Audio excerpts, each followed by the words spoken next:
We only want our children to walk free in the streets of Hebron, the Israeli settlers say, but this is what their children get up to when they do.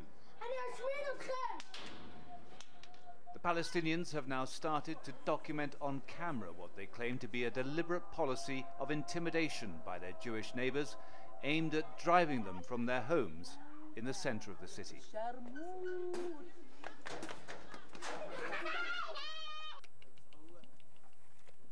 This woman and her family have paid a high price for their determination to stay in a house that's been targeted by the settlers.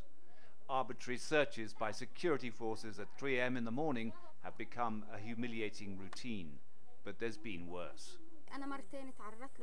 They've attacked me twice when I was pregnant, and twice they've caused me to miscarry. The first time I was 4.5 months pregnant. I was coming home from the doctors, and they followed me and broke down the door to the house. It was because of the attacks and all the fear that I lost the baby.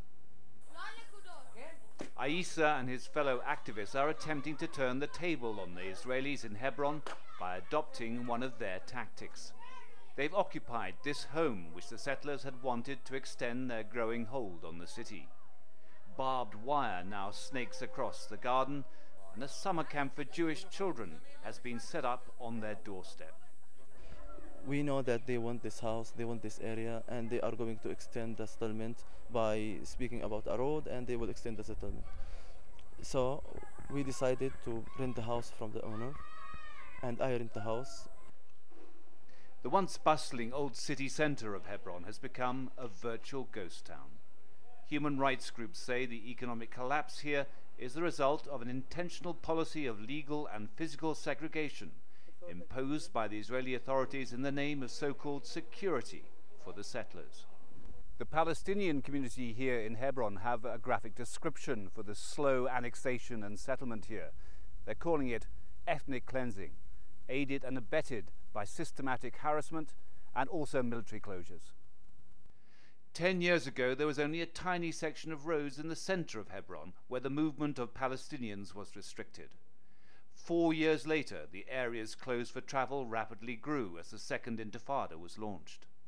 The network of roads where shops were closed and Palestinian cars and pedestrians were banned followed suit.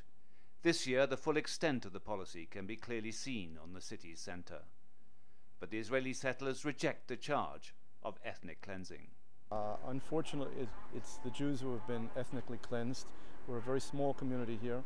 We're not allowed to build, we're not allowed to purchase. Anything that we do legally purchase, we're accused of having forged the papers. The quiet exodus of the Palestinians from the heart of their city shows no sign of being halted. Under international law, they're victims of a belligerent occupation, and they're not being offered any right of return.